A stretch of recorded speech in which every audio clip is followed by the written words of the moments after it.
other ways that you've accomplished this.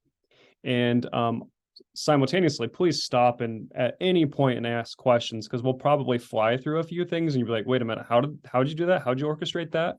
And I think that'll be helpful for us to know where it'd be integral to have a little bit more information about the formation of maybe a team or a step or a process that we took. And so as we get started here, I'm Matt Stoles. We're both in Zeeland Public Schools. I primarily work with 612, but we're a team as a curriculum director here. And then I have with me Julie Patrick. So like Matt says, we work, I primarily work with early childhood and elementary, but particularly on initiatives like district improvement, it's really important to us that we work together so that we can make sure that all of these efforts are vertically aligned for our teams. Yep. I'm going to share a couple of documents. If at any point somebody wants some of these resources, or maybe I'll just make sure any specific information about students, et cetera, is removed from it. But I'll follow that up with David and he can share it out. And then of course, there's other documents that we've created. And so we could pull some of those up if any individuals have questions or wonderings. Just a little bit about Zeeland in general, because sometimes you're like, hey, I'm a district of 1,000, like, how am I going to accomplish this? Or I'm a district of 30,000 students. How am I going to accomplish this? And we recognize that the size of a district actually does play into like how you would orchestrate this. Zeeland's about 6,000, a little, maybe at its peak, 6,200 students. We have 2 high schools that are like side by side that work as one campus during the school day and 2 campuses at night as with sports. And we have 3 middle schools. We have 7 elementary schools and then an early childhood center as well. And through that, just thinking more like demographic factors, we have about, it depends on the school, but somewhere between 20 and 30% free and reduced lunch, with a couple of our schools above that.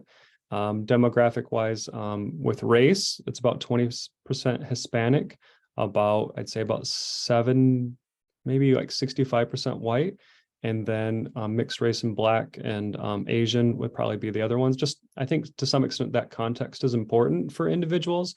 And then I think this is good context as well in Zeeland. I think how many years ago there was not a curriculum director? Yes, we had about a 10-year time frame where we didn't have a curriculum director in the, I guess, 2010 to 2017-ish. So yes, we were really starting this work as a continuation of our predecessor, but from the ground up with her. Yep. And you can just, I think each individual can imagine the challenges that may be orchestrated. And Julie and I are new. We actually started in this position together about a year and a half ago. And so we're learning and figuring this out as well, recognizing that we can't be too fast, we can't be too slow in trying to find that right process. And so overarching, I think one thing, actually, I'll share maybe just a quick example, and Julie's going to give just a little bit of context about some of the early work that transpired in the district prior to us even getting started with this. This is kind of with the idea that, hey, MICIP's coming, district improvement's going to look a little bit different in the future.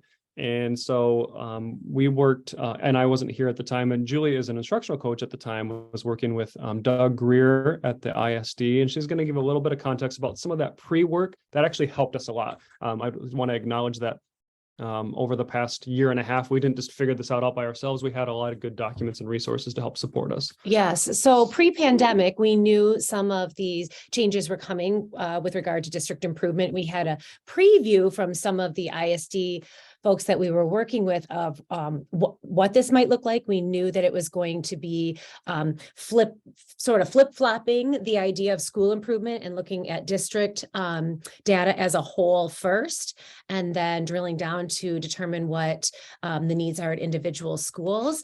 But we also saw it as an opportunity to recreate what the process was in our system and make it something that's living and breathing and constantly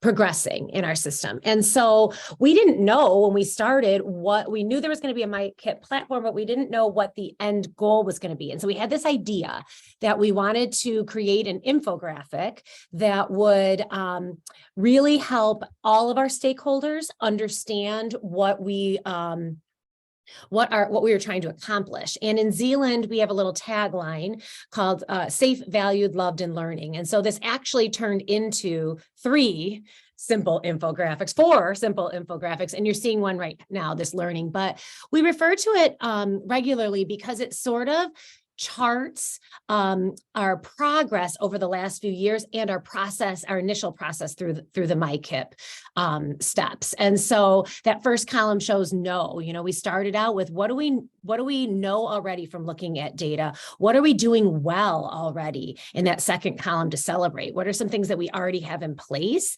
And then based on the initial data that we looked at, what are some areas that we really know we want to pursue? Like what do we predict goals might be? Of course, we did not know at that time, but what do we predict those will be are in that pursue column? And then what could some action steps look like?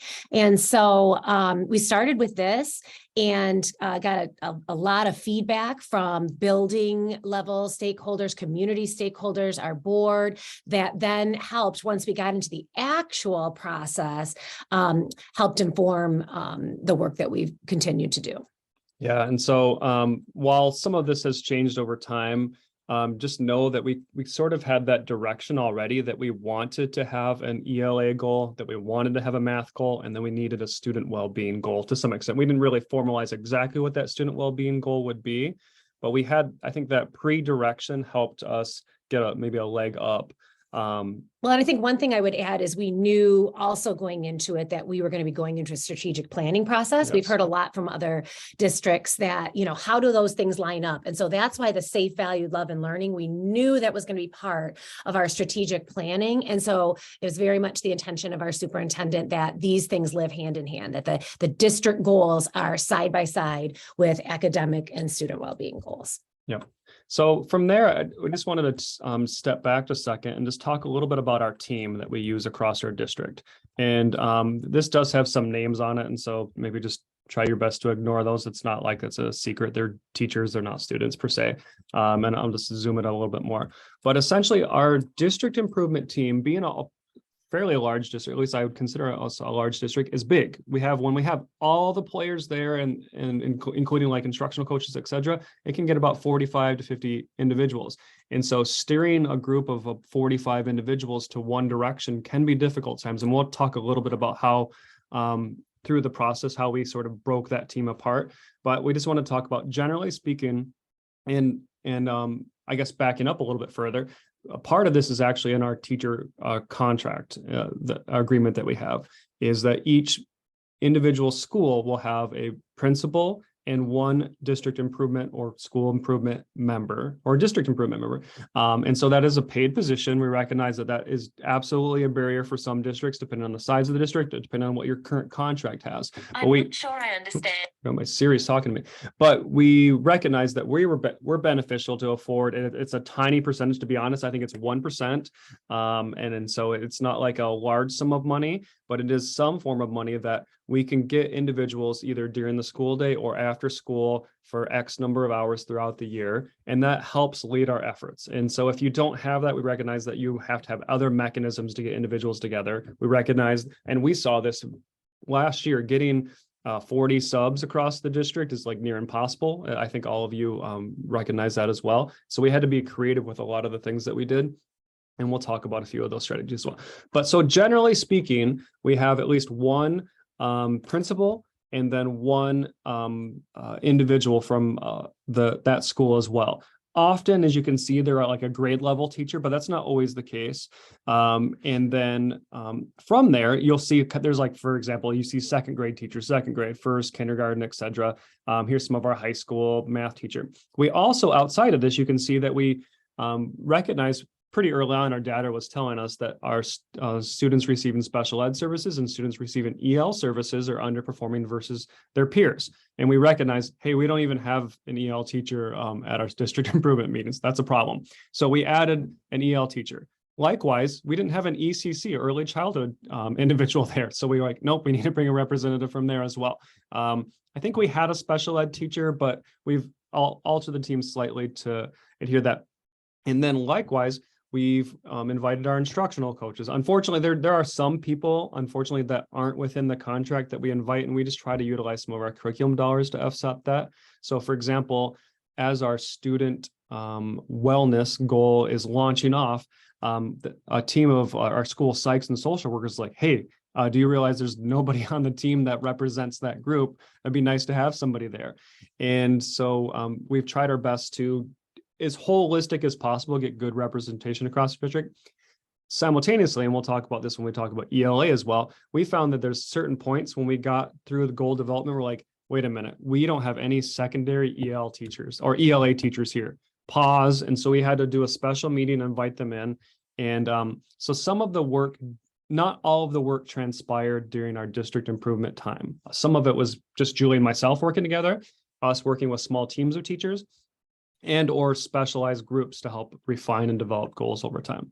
I think one thing I would add to that is having those people from each building, those teacher representatives, we think is going to be a real asset to us as we now launch from this big district goal that we've created and ask them to help that come alive in their own buildings, because those people often act as teacher leaders in their building and help run school improvement meetings that do still happen at a lot of our buildings. And so they are able to take what they're learning and participating in at the district level alongside their building administrator and bring that back to their building level teams. Yeah. And so I just wanted to paint a little bit of the schedule as well. This looked different last year. Last year was a lot more heavily focused on goal development, or not necessarily goal development, but the whole MICIP process. But then likewise, this year we embedded, as Julie talked about, strategic planning. We're trying to work alongside strategic planning. So we had a fall meeting that was a couple hours. We had some other, I think these ones were subsequent meetings that happened. I forget why we have two different dates listed. Oh, sorry.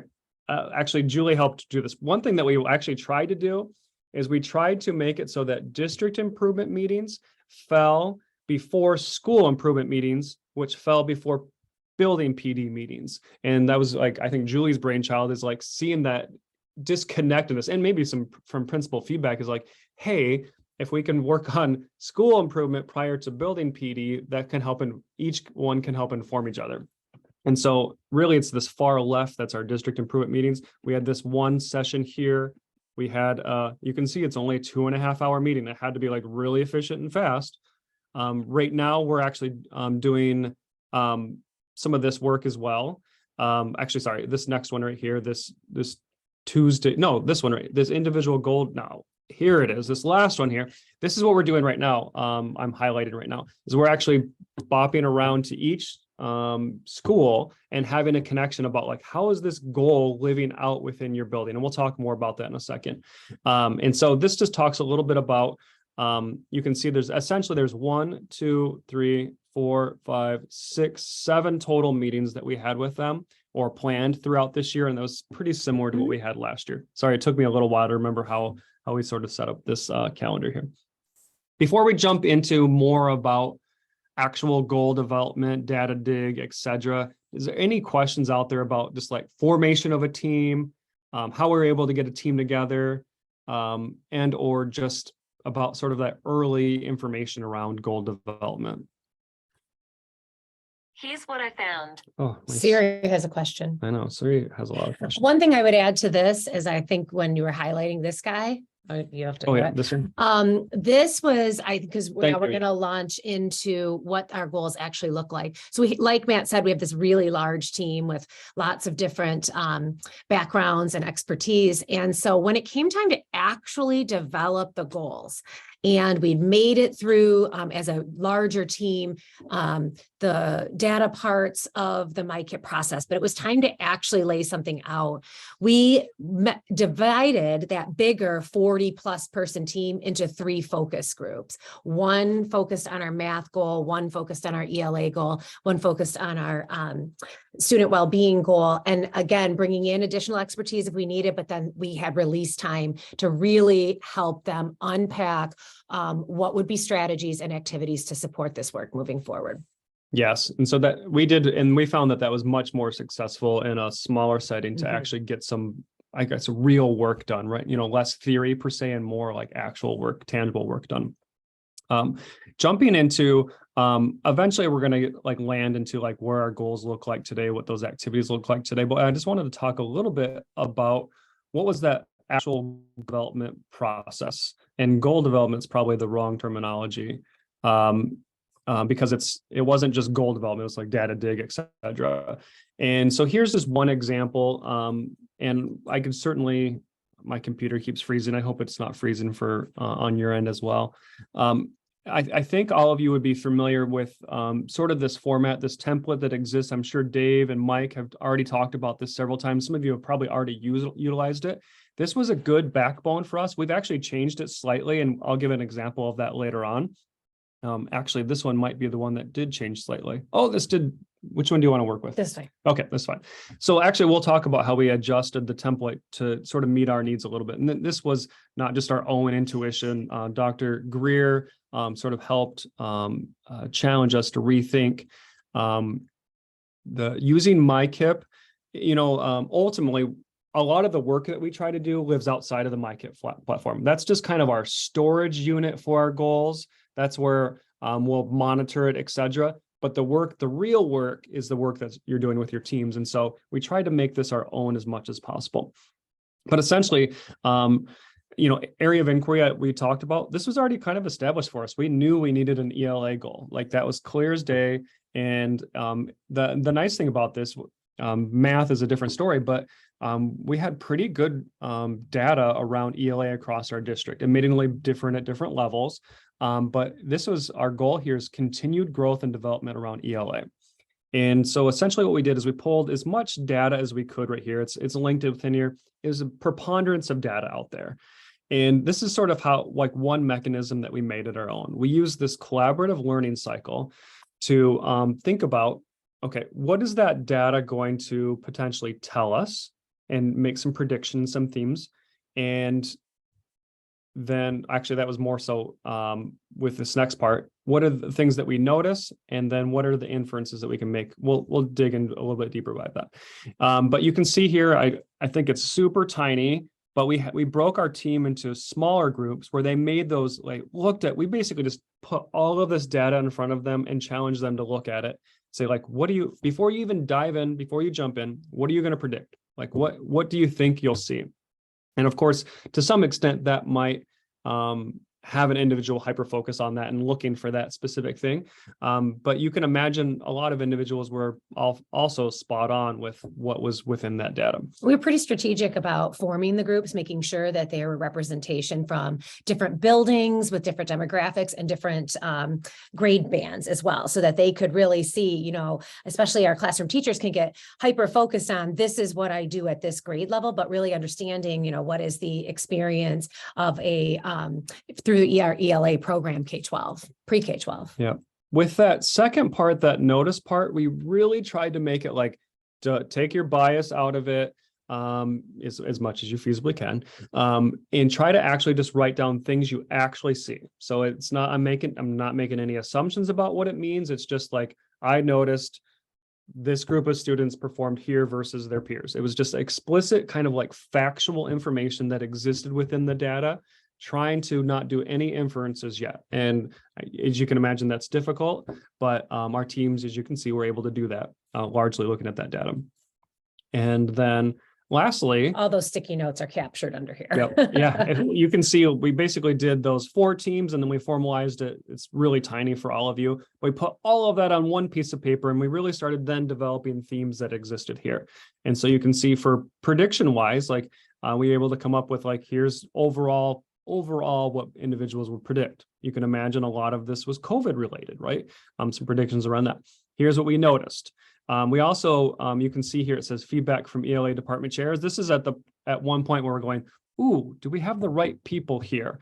And so we also wanted to collect some feedback from our department chairs around this. And so we did this as a district improvement team, but we also got our department chairs together in ELA and did a kind of a mini session with them as well. And so that's sort of feedback's embedded within there.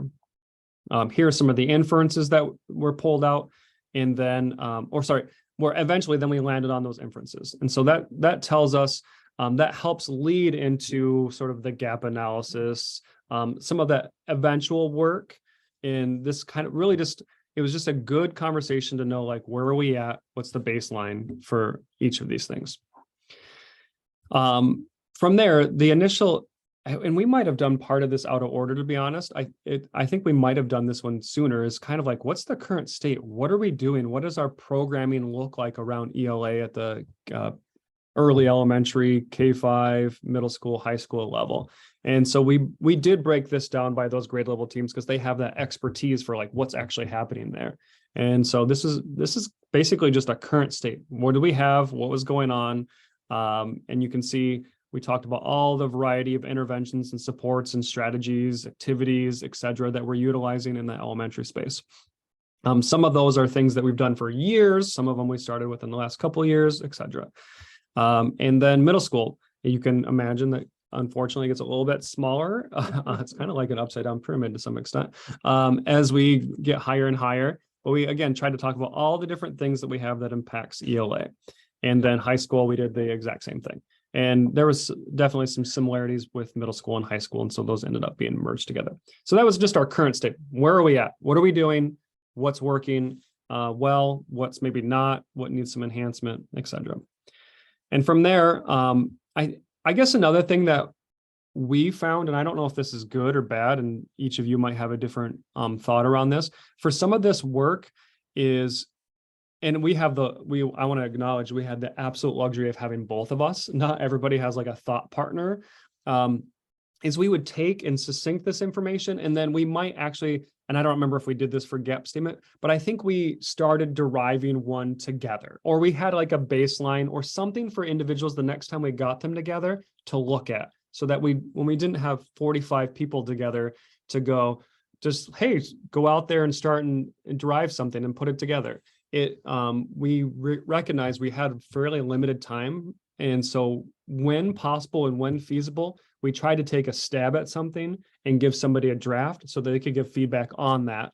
And, try not to make it solely ours, but just trying to make it a reasonable to actually get through the whole process. So from there, wrote a data story. I think most of you are familiar with that. That was probably honestly one of the easier ones. That's probably one that we actually did just write together and ask for individuals to give feedback on. And then this one was trickier. Do you want to talk about like root cause? We did this one separate at first. You want to talk about like what you did for K-5? Sure.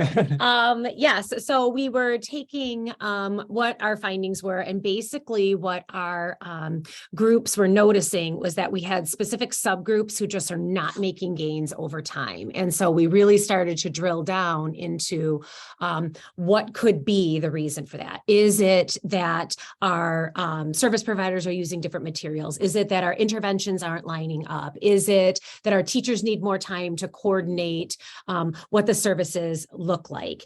And simultaneously, our secondary group was having a very similar conversation about that. And you can see what we both ended on, and we sort of like surprised ourselves when our teams were working separately, that everyone seemed to come back to this idea that if there was more time for collaborative conversation, if there was more time for data dialogue on a regular basis, not only these subgroups that we've identified for ELA, but also in all of our goal areas, we could see increased student achievement. And so that's when we started kind of with this hypothesis of, could using PLCs as a strategy or activity, we didn't know what it was going to look like then, really help us address all the needs. And so, like Matt said, it was messy at first, right? I mean, it's sticky notes and it's chart papers. And so having a one-stop shop like this document really helped us to keep going back and continue to document the work we've done. And it helped our teams when they had those lengthy times in between meeting, revisit and say, oh yeah, what was the work that we had done together? So I think it goes without saying, and maybe you said it earlier, that everything that has a number and is in black here is a MICIP step. So as far as like, for those of you who are working in the curriculum role and have to go in and upload information into MICIP, we have a day set coming up soon. This is also really helpful because we're going to be able to lift the language and the work that we did right here together as a collaborative team to meet that sort of, what did you call it, a storage unit? Yes. To fill our storage unit later. So this was a working document, but also something that's really practical. Yes. And thinking about like, so, we did come up with sort of PLCs in two separate spaces and came together.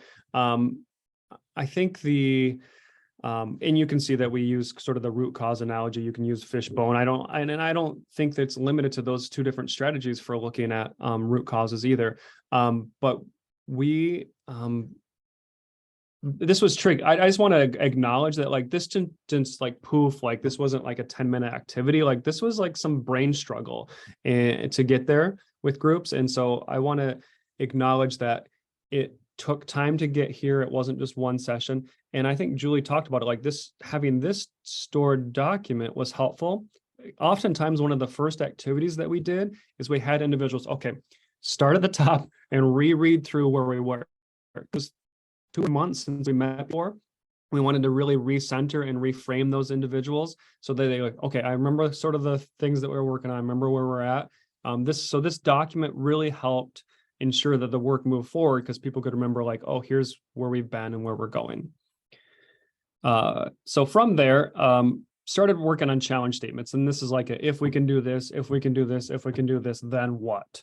And I don't know if, I guess the other thing I want to acknowledge is like, none of this has to be perfect. Like none of it, like my assumption is, and maybe Mike Fine can share that or identify that, like nobody's going to come in here and say like, oh my goodness, I see a spelling error, or oh my goodness, I don't see a great logical connection from here to here. Like, what are you doing here? This language is truly meant to help us and be for us and be for our teams. And so I wouldn't go for perfection. I would just go for what makes sense for your teams and what makes sense for you. I don't know, anything to add to that, Mike? Absolutely. You can always go back and modify, as you alluded to, about not having proper team membership and so on. So it's just a matter of getting started, and it's messy and nobody's going to do it perfect and nobody's going to come and say, you're doing it wrong. It's just about getting started and what's doing best for kids. Yep.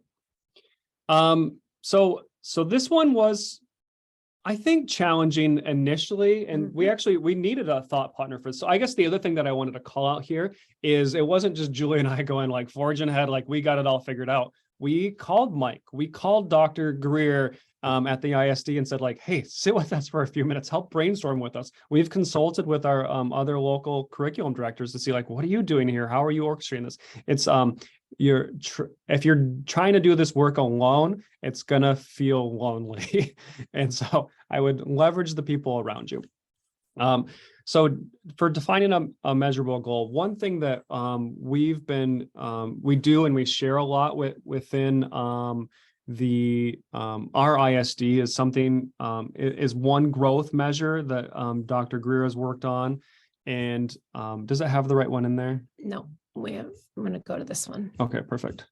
And so there's been a couple of iterations here, and let me make this a little bit bigger. I'm going to just present so you can see this. If I hit slide, there we go. We use something called aspirational growth, and essentially that was a way to link elementary to middle school to high school for us is one similar growth measure, because as you can imagine, we're using a variety of different tools to measure student progress and achievement. And one thing that was able to link those three things for us was aspirational growth using state data. And essentially what it does, like in the most simplest form, what it looks at is how many students are proficient and staying proficient, and how many students are growing at a rate and in which they'll be proficient in a reasonable amount of time. And that's sort of that measure there. So you can see here, for example, when looking at in Zeeland for ELA, we have about 61% of current students either currently proficient or growing at a rate that we feel comfortable that they would be on the path to proficiency in a reasonable amount of time. And then from there, then we had to also identify, okay, the harder thing is like a little bit more arbitrary, is like, okay, where do we want to be and where can we be in a reasonable amount of time? And we struggled with that a little bit. And so we leveraged Dr. Greer and others to help formalize where's our current state, where are we at? And it's not that your goals obviously don't have to be derived from state data at all. It can be internal data, whatever makes sense for you, whatever you're measuring or how you're measuring. But I just wanted to just call out the fact that that made sense for us and was helpful for us. And it was just an easy way to not have a K-5 goal, not have a 6-8, not have a kindergarten goal. We recognize there's not state data for K-1-2 or early childhood, but we know that they're all our students, and eventually they are going to be measured by that goal. And so even early interventions and success in kindergarten will eventually transpire to success later on. And so we recognize it's imperfect, but it was just one way that we can measure progress across our district. I see a couple chats, and I'll just stop for a minute because that was just somebody just, it was Mike put, use the data that best supports your team. We talked a ton and we have more to go through, but any like quick questions or like, what in the world are you talking about? Or you can put them in the chat. Yeah, you could definitely put them in the chat. Just feel free to unmute yourself and fire away format you like.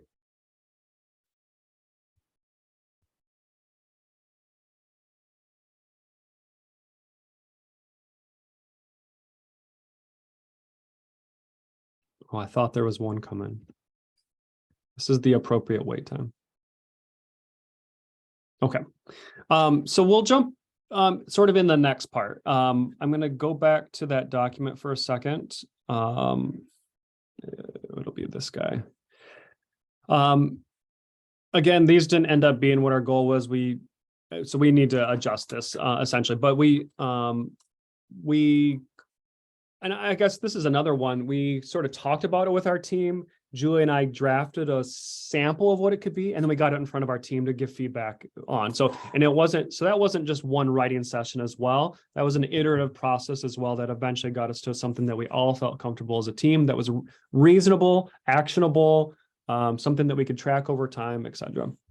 From there, you probably saw it said like increase by 1.5% each year. So there's our interim targets. We have a yearly progress check where we can just do this little dipstick from there. And then now the strategies and activities. This was some of this work actually happened.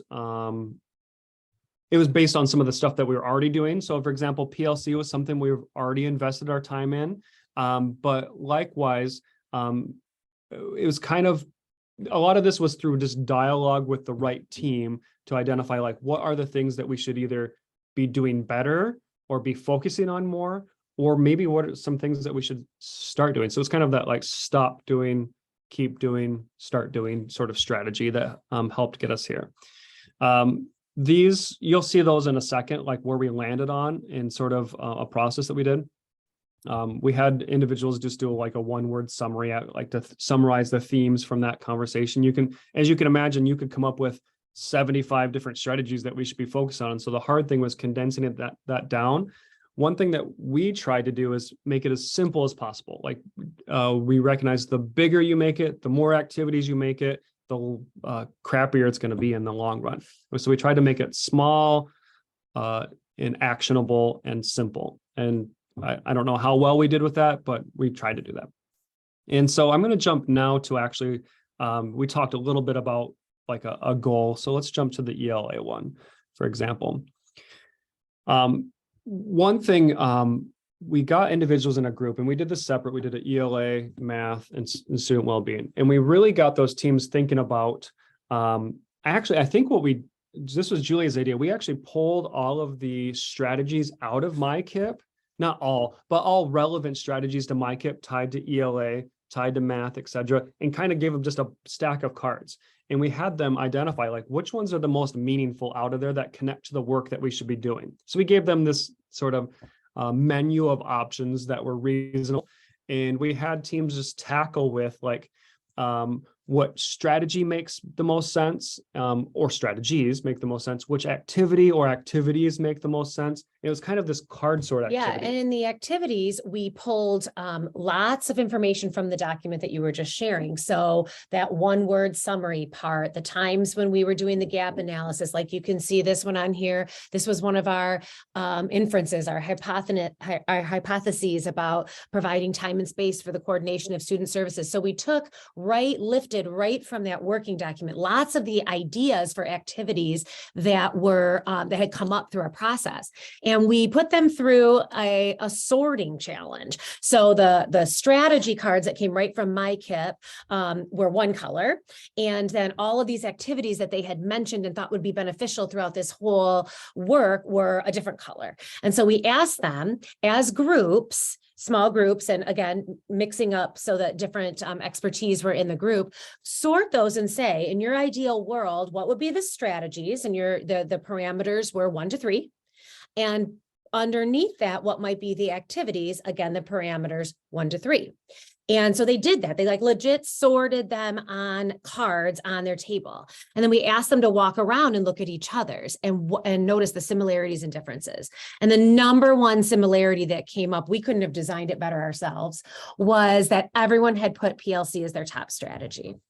And so then we started to have a larger group conversation about that and say, what if that was our number one strategy? What if that was our only strategy? And then we prioritize the activities underneath it that support the work of professional learning communities, but also support the goal that we're trying to achieve with ELA student achievement. Yes. So it was messy at first, and it took some processing time and some sorting, but we did eventually land on this. And you can see, I think the other good continuity that I like, and I'd recommend if feasible or possible for each of you, would be to have similar strategies that live across your goal. Not that it has to be professional learning communities, is I believe the more interconnected that we can make each of these, the less it'll feel like another thing. Yep. And we replicated that process with all 3 groups, and it got easier because we had the ELA one hanging up. And so the math people kind of came in looking like, oh, they decided PLCs is their strategy. So it became easier and more streamlined as we did it for each one. But I completely agree with what you're saying. The more that we can make this feel like part of what we already do and want to do for kids, PLCs is part of what we're doing for our professional development. It's part of what we're doing for our strategic planning. This is not extra work for teachers. It's interconnected work to benefit all of our students. Yep. And then you can, for those of you familiar with professional learning communities, you'll see that one of our activities is establishing essential standards, like directly connected with question 1 in PLCs. Like, what do we want students to know? This next one, instructional framework, to some extent would be part 2. It's like how are you going to orchestrate it? The what and the how. Yeah, the what and the how. And, other, like, obviously vocabulary is a little bit more disconnected from professional learning communities to some extent, but a lot of the dialogue that we've had around this pre-K-12 math essential vocabulary work has been through the PLC process to some extent, and will be, I guess. And it's part of the essential standards, right? What do we want kids to know and be able to do? Absolutely. And so we try to be intentional with linking our activities with that strategy as well, like as purposely as possible. And then you'll notice between the math goal, and if you go to the ELA goal, for those classroom teachers at the elementary level who teach both, they don't feel that different. It's similar work. We're also trying to establish those essential standards. It'll be, a bigger task, but we also have a framework, the how instruction is delivered in our system, and re-looking at that again and making sure that that meets the needs of all learners. Another one that was on the math activity, and is also on this one, is support for helping teachers understand how to provide tier 1 differentiated instruction. That's important in both content areas, as well as those tier 2 interventions. And again, they look different at the elementary level than they look at the secondary level. But we're hoping that for a teacher looking at this seems like something that is possible. Yeah. And I think that was the other thing when deriving this, when possible, we tried to make it K-12. When possible and feasible. And so while it might look different, we tried to have vague enough language that it could transpire across that spectrum there. I see there was another comment. Oh, never mind. And let's see here. I think, so eventually we got here. So there in Africa, it was sort of recently, to be honest. It was probably like December, November, where we finally landed on, okay, we had 3 goals developed. We knew how we were to measure them. Student well-being, we use an internal mechanism to a different data source altogether. But you can see again, this one, professional learning communities, and then there is connections to this. They look similar in nature. But from there, we're like, okay, our next big inherent challenge, and we're hearing from principals like, okay, I get it. I'm at those district improvement meetings. What does that mean for, because a lot of our principals are used to the school improvement of the old. My team works on this document together. It's very specific to my building. I hand it over to the curriculum director someday and they upload that somewhere. And we're sort of spinning it into like having first a district goals and strategies and trying to, I guess to some extent might feel top down, but like driving as a district rather than from a school on up. And so trying to make continuity there, recognizing that each school is uniquely different, has different needs, and will tackle some of these things in a different way. And that's okay.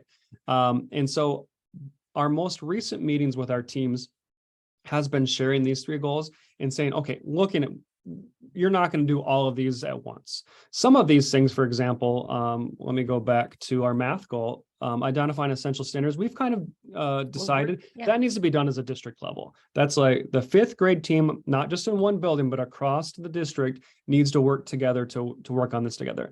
But with our individual meetings with schools, then is like looking at our activities and strategies. What are 1 or 2 or 3 maybe strategies that you think that you could work on and develop further? And our teams are still struggling with this. So it's not like they like, oh, that makes sense. I got it. We'll grab this one and go. But I think the one thing that we're noticing is that from most of our principals are in like, okay, professional learning communities. I need to set up a framework where teachers collaborate well together and know how to collaborate well together and can set up time for them to do so. And so a lot of our principals have started focusing on professional learning communities. Again, each building's at a different spot, and that's okay. And some have started delving into other activities that support that as well. Anything to add there? I think what's been really helpful, you said it earlier, is that for this, instead of holding one big meeting at this time of year, and we've done this 2 years in a row now, we're doing individual meetings. So going out to the buildings, meeting with that building level principal and their reps from their buildings and saying, okay, this is the district goal. How does it live in your specific building? What are you already doing really well? And what would be a place to start? And then on top of that, how can we support you? And some of the things we're finding, we can support individual buildings or leaders or groups need, but we're also noticing district themes. And so as we sit down to think about what our professional learning will look like next year, we can hear what those themes are to address the needs across our system. Okay.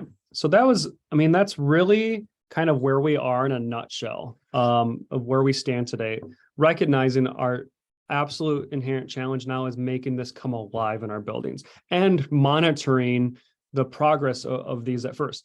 And even you can see we didn't really derive that many activities, but probably telling ourselves we can't do it all and we want to do it well. And so which ones are we going to focus on? And so we probably need to start developing maybe a timeline for each of these activities. Like when are we really going to get started on that one and make some headway on that? Another thing was the student well-being goal. I worked with a group this week that really talked about unpacking that. So this is great. We've all agreed to this goal. We're all for it. But what the very first activity, ensure tier 1 instruction at all levels. What does that look like? What does that look like in our elementary buildings? How much dedicated time? What materials? So if we were going to start with that one, what might be some things we do to start addressing it? So unpacking those activities further is going to be another helpful step. Mm-hmm. All right. It looks like there's just a few minutes remaining, and I know yes, I see Jody. I'll send that presentation to David so he can share it. Yeah, we'll circle back. Whatever Matt wants to share with us, we will make sure we get that linked on the dashboard along with the recording of the session. And hopefully both of them can provide their emails if you want to reach out to get further clarification. But we just give us a couple days to organize the information that is presented today. Yeah. Again, that was a lot really fast. And I want to acknowledge again that all of that didn't happen easy. And it was tricky and time consuming. And again, had the luxury of somebody to collaborate with along the way, which recognize that not everybody has. And I'll offer this, and Matt is the same way, and myself, and probably Hilda too, is that if you need a thought partner and you have nobody at your ISD, my credentials are out there, Dave's are out there. We're willing to help anybody in the state just do what they can to support their kids. Absolutely. Yeah, I guess one other anecdote that take it for what it's worth is, again, like we've been in the MICIP platform and we go in there when we need to, but again, like we're personally way less worried about what that looks like and much more concerned about how this is living throughout our district like that. And my hope would be that MD would be in the same ballpark. They really just want, of course, there's some accountability and whatever, fine with that. But I think they envision this new process being something that's more realistic, not this 1 year resubmit something over again. It should be what makes sense for each district. And so I've heard, and I think some others have presented, like sometimes if it's just one overarching goal, that's okay as well. Just like make it your own and make it what makes sense for you and what you can sustain as well. Like if it's just one goal, one strategy with 2 activities, and you have like go with it, like just do what is sustainable and practical. So MDE wanted to capture the meeting after the meeting, because that's when the work gets done. We want this to be a meaningful process so that it makes sense to everybody, so that they have a common language to support the adults and the kids in which they serve. Yes. Awesome. Well, as Mike shared, I'll make sure David gets this stuff to share, but of course, just reach out if you have questions. We'll gladly share.